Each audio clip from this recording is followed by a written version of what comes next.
Okay, diving straight into it here, building the necks for this two simultaneous guitar build mini series.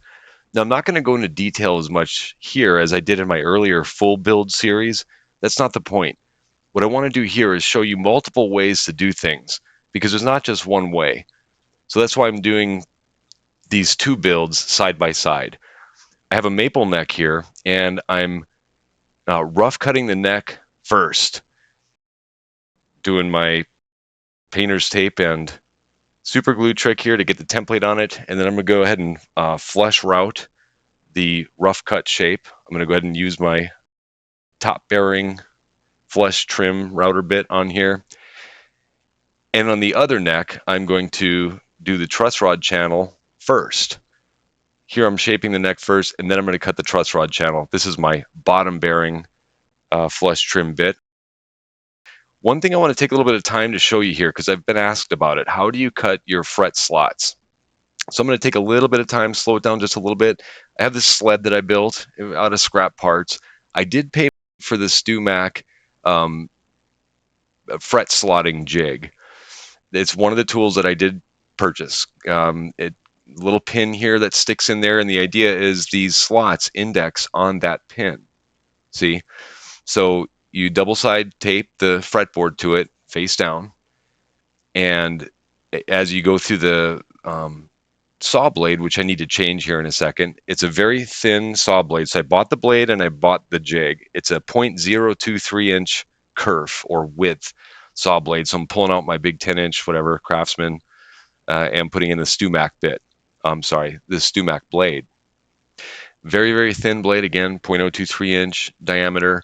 I raise it up so that it sticks up out of the sled just enough for the depth of your frets. Now, frets typically 2 to 3 millimeter deep. Check your fret wire tang depth and make sure that you're cutting your depth properly. So I'm doing double-sided tape here.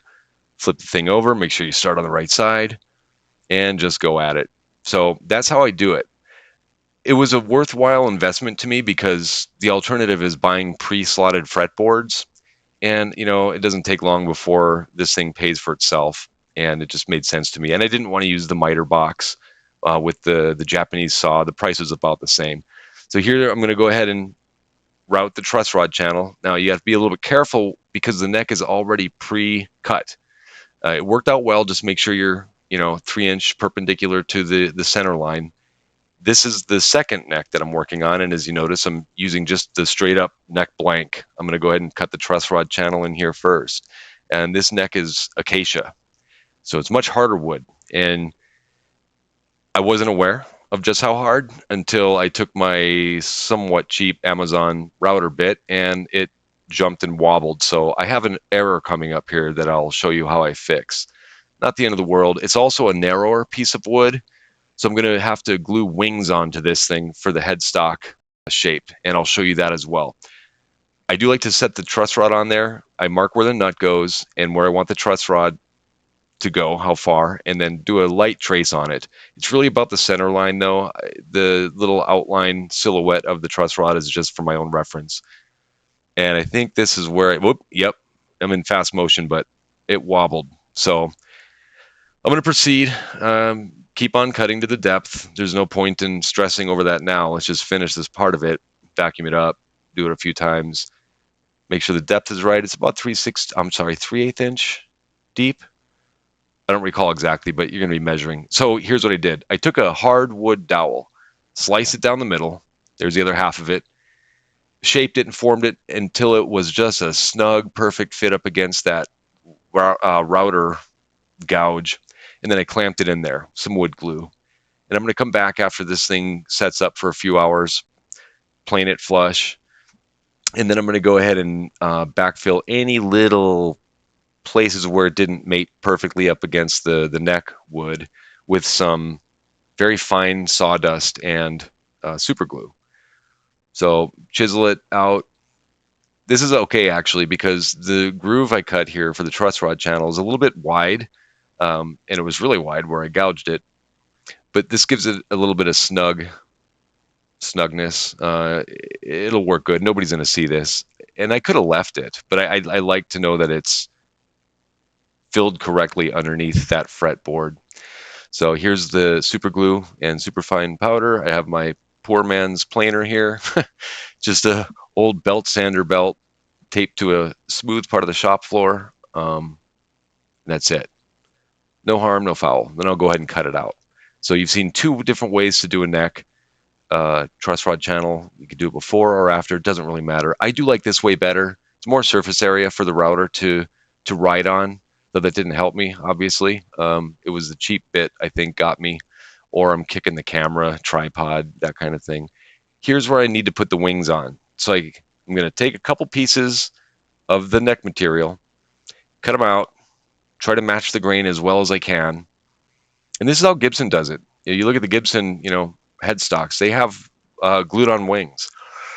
So I'm not saying that I build guitars like Gibson, but this is a pretty common practice. So match it up as well as you can. Tight bond wood glue. I think I put some wax paper down so I don't glue the headstock to my fence.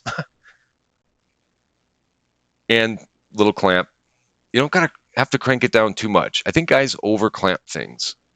If you're squeezing every bit of the glue out, that's not a good thing. But make sure it's tight. Pull it off a couple hours later, and then I'm going to go ahead and take the template. It's a little bit of a detour here, but it's worthwhile. Take the template, retrace it out, make sure you're perfectly on point, and then cut it out on the bandsaw. And I do all my guitars like this. I could get an inch wider piece of wood, but that adds $20 to the cost of the neck blank. I like doing this. I plane it down flat. Really, you're only focused on the back because the front of the headstock is going to be thicknessed. Is that a verb? It's going to be cut down. So the back has to be spot on. And here's my 1/2 inch flush top bearing flush router trim bit. Flip it around, get the head. Then I'm going to flip it over and I'll use my bottom bearing bit just like I did before right there to trace around the smoothed out bottom part using the template as a guide. And the full thing is done here, just about. A little bit of cleanup on the sander, get out the router marks, kind of flatten things down a little bit. I don't know why I'm showing you all this. Clean up the shop. Okay, anyhow. Mark where the nut goes, and I do it on the side so I can see it. When I put the fretboard on, and here's what we're going to do here, I want to make sure that the nut slot aligns right where I want to know where where the nut needs to go on the neck, and the fretboard is the only indicator of that if I don't mark it. I'm drilling 2 small holes here. I'm using toothpicks, round hardwood toothpicks. Don't use those square ones. These are my little locator pins. So in the nut slot and the 12 slot, fret slot, I go ahead and stick these things. I've used nails. Nails work great too. I like the wood though. You can just ship it out, and if it breaks off, you just resaw it out. So I'm going to hit some mineral spirits because this is kind of oily wood, this Chechan wood and Acacia. I'm wearing my motorcycle riding shirt. That's why it looks goofy. Waiting for my brother-in-law to get there. So I'm just doing a little bit more work as much as I can before he gets here. One more step in, just one more step. This stuff is addictive. So tape on, tape off. I don't want glue to get into the truss rod channel. Flip that thing over, and it's off center because there's one part of this Chechan board that I like better than the other. Stick my little locator pins in there. It's tricky, but once it's in there, tap them in with whatever you got handy. Oh, broke one. It's all right though. It's set. So that won't slide around now. Get the squeeze out. If you don't put locator pins in there, man, when you've clamped that down, it is going to slide everywhere. There's no way that I've found ever to get it perfect if you don't stick some sort of nail, pin, toothpick, something in there. I've even seen guys take staple guns, kapow, and staple them down. So after a motorcycle ride with my brother-in-law, came back a few hours later and take the clamps off. So I'm good to go. It looks good. Inspect it real quick. Then I'm just going to trim off this excess. See how it's off center there? That's okay. I did that on purpose. Trim that off. Get it out of there. Bottom flush trim bit here. That'll true everything up parallel with the neck. and we got ourselves a neck with a fretboard. There's more to do on this, a lot more to do on this, but that's the rough, build on there. Times two, rinse and repeat with the maple. Now, I've never done maple on maple before, so this is going to be interesting. I notice it picks up fingerprints really quick, so until I get a finish on there, it's going to be have to be careful about making a mess. I don't know how long this library card's going to last. I've done so many guitars with it. It's just hangs in there, so I keep using it. Glue it up, tape on, tape off. I'll grab my locator pins here. If there's anything in particular you guys want to see, drop a comment in there. Let me know. If anything stood out to you, a little tip or anything like that, let me know so that I know that what I'm doing is meaningful to somebody. Go ahead and tap those locator pins in there. I take my trusty flat board with the wax paper on it already, clamp it down. Next day, remove the clamps. You guys have seen this over and over. So we're about done with this part of it. Flush trim that thing.